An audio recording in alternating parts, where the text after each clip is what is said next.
Increasingly frustrated by Israel's fight against Hezbollah, US President Donald Trump has hinted at tasking ally Syria with dealing with the Lebanon-based group. However, the Syrian president snubbed Trump's suggestion. Speaking to Fox News reportedly, the US president stated that he was close to giving Syria the responsibility of handling Hezbollah's threat and expressed disappointment with Israel's approach. Trump openly pitched this idea on the sidelines of the G7 summit as well. Listen to this. And I suggested to Israel to let Syria take care of Hezbollah. Because to be honest with you, I think they do a better job of doing it. However, Al-Sharaa ruled out the possibility of a military intervention in Lebanon. Speaking to the Al-Mashhad news outlet, he said, and I'm quoting, "We are looking for economic channels between Lebanon and Syria, not military ones," quote unquote. And he claimed that Trump's remarks were misunderstood. While expressing great concern over Lebanon's domestic situation, Al-Sharaa made it clear that the solution will not come through bombing of cities. Stressing that the war has to stop, he called for economic, political, social solutions to the conflict. When asked whether he would engage in negotiations with Hezbollah, the Syrian president did not rule out this option to safeguard interests of Lebanon and Syria. Let's also take a look at why Syria's role is crucial. The Assad dynasty, which ruled the country for over 5 decades, played an important role in empowering Hezbollah and training its fighters. The Lebanon-based outfit also fought alongside Bashar al-Assad's forces in Syria's civil war, remember, while Hezbollah is a key adversary of Syria since 2024, when Assad was toppled. Al-Sharaa has largely been focused on rebuilding his country in order to gain domestic as well as international legitimacy. Although Israel and Hezbollah agreed to a fresh ceasefire on the 19th of June after the US and Iran signed an MOU, the IDF continued its attacks on Lebanon. A day earlier, Israeli drones dropped bombs in the city of Nabateh, and an IDF tank opened fire towards the outskirts of a village in southern Lebanon. As per Lebanon's health ministry, over 4,000 people have been killed in Lebanon, 4,106 to be precise, since the beginning of Israel's war, and over 12,000 others have been injured. Meanwhile, the IDF claimed to have discovered a Hezbollah underground tunnel beneath a village in southern Lebanon, which allegedly contained weapons, missiles, drones, and missile launch pads, reportedly. Despite growing outrage over IDF's military operations, Netanyahu reaffirmed that Israeli forces will remain in southern Lebanon as long as necessary. Remember, he earlier also claimed that no other armed forces seek to limit civilian casualties in the war like Israel. I stand firm that we will remain in the security zone in southern Lebanon for as long as necessary to protect the residents of the north and all citizens of the country. On the other hand, the Hezbollah chief vowed to respond to Israel if it violates the ceasefire. While the Lebanese president held talks with the US vice president and Qatar's prime minister earlier in the day on ways to reinforce the ceasefire, it remains to be seen whether Israel will halt its aggression and where things go from here onwards.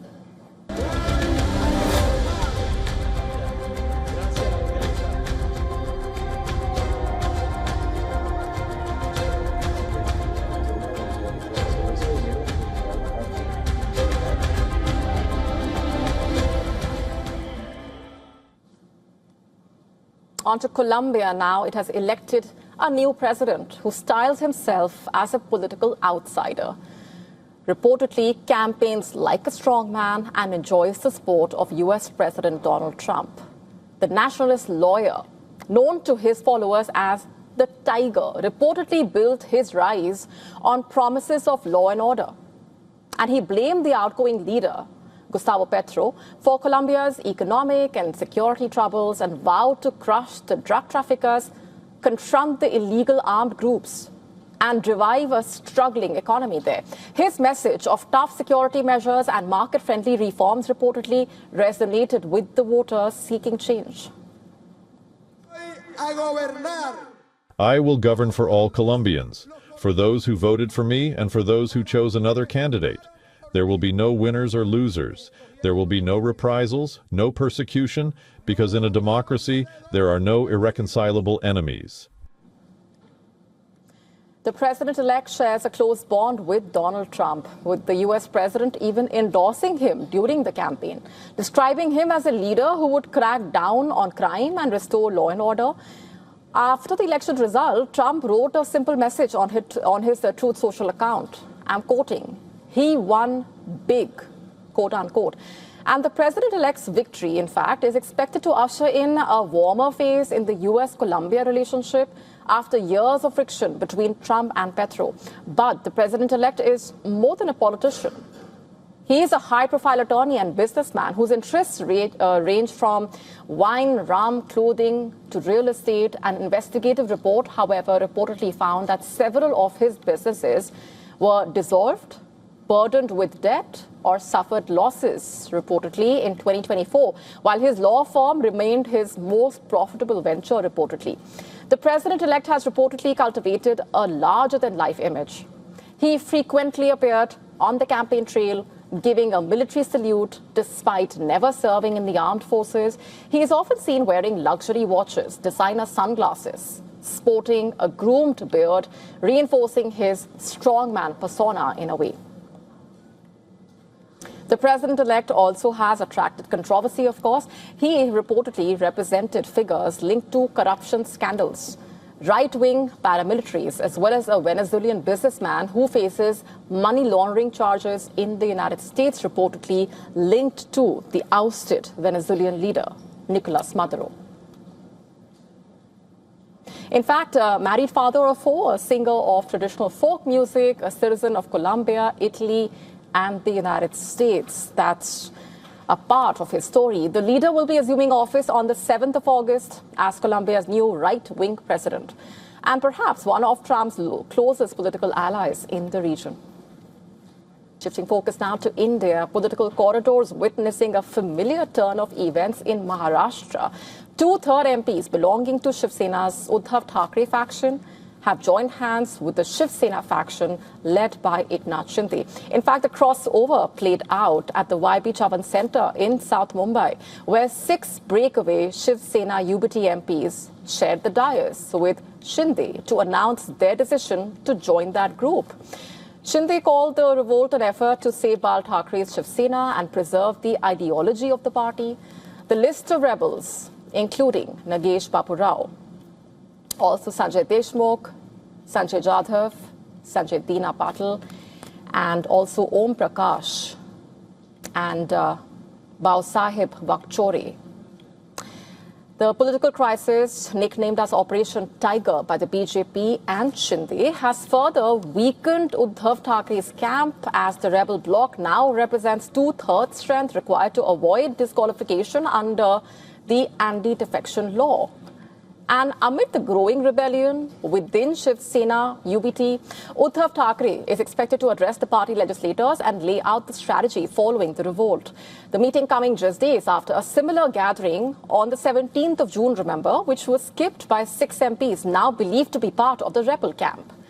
Shiv Sena has a long history of rebellions, of course. The party has seen some high-profile departures. Bal Thackre's close aide also left the party in the year 1991. The next major departure came in the year 2004, when former Chief Minister Narayan Rane left the Shiv Sena.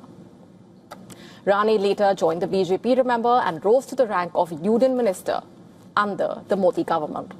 One of the biggest jolts in a way came in the year 2005, when Bal Thackre's nephew Raj Thackray left the party to form his separate political outfit. He was seen as Bal Thackre's political heir, but left the party after Uddhav Thackeray rose to prominence.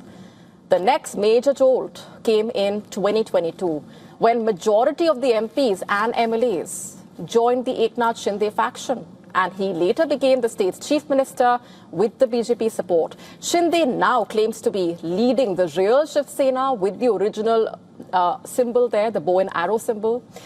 And the latest split also tilting the numbers in the lower house of the parliament in the ruling NDA's favor. The bloc has added around 26 MPs to their kitty in less than a month because of the revolts in Mamata Banerjee's Trinamool Congress and the Shiv Sena UBT.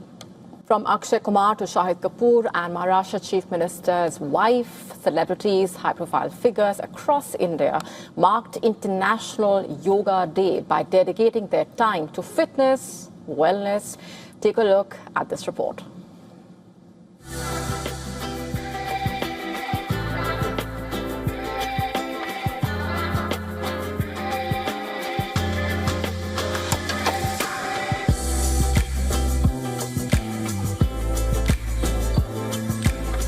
हटते हुए ऊपर ले जाएं सांस।